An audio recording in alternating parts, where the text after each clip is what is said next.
हाँ जी, अस्सलाम वालेकुम। मुबारक हो 8171 जो पोर्टल है वो कब चलेगा, नोटिफिकेशन जारी हो चुका है। इस वीडियो में मैं आपको बताऊंगा। वीडियो आप लोगों ने पूरी देख लेनी है। काफ़ी सारे लोग वीडियो पूरी नहीं देखते, फिर कहते हैं ये वीडियो ठीक नहीं है। तो भाई रुबीना खालिद चेयरपर्सन की तरफ से अपडेट आज किया गया है। 8171 जो पोर्टल है वो कब अपडेट होगा, वीडियो पूरी देख लेना।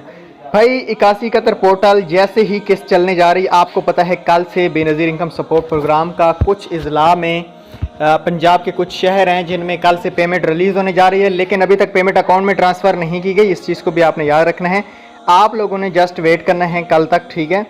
उसके अलावा दूसरी बात, 8171 वेब पोर्टल जैसे ही किस्त का इफ्तिताह होगा उसी दिन 8171 वेब पोर्टल और 8171 वैलिडेशन को अपडेट कर दिया जाएगा। 8171 वैलिडेशन अभी भी नहीं चल रहा, अभी भी अपडेट किया जा रहा है, तो इसलिए आप इस चीज़ के लिए भी इंतज़ार करना होगा आपको। और मज़ीद मैं आपको ये भी बता दूं कि 8171 अगले सोमवार या मंगल या बुध तक कन्फर्म, बल्कि सोमवार को कन्फर्म चल जाएगा, उम्मीद है पूरी, ठीक है। मज़ीद अपडेट्स के लिए हमारे साथ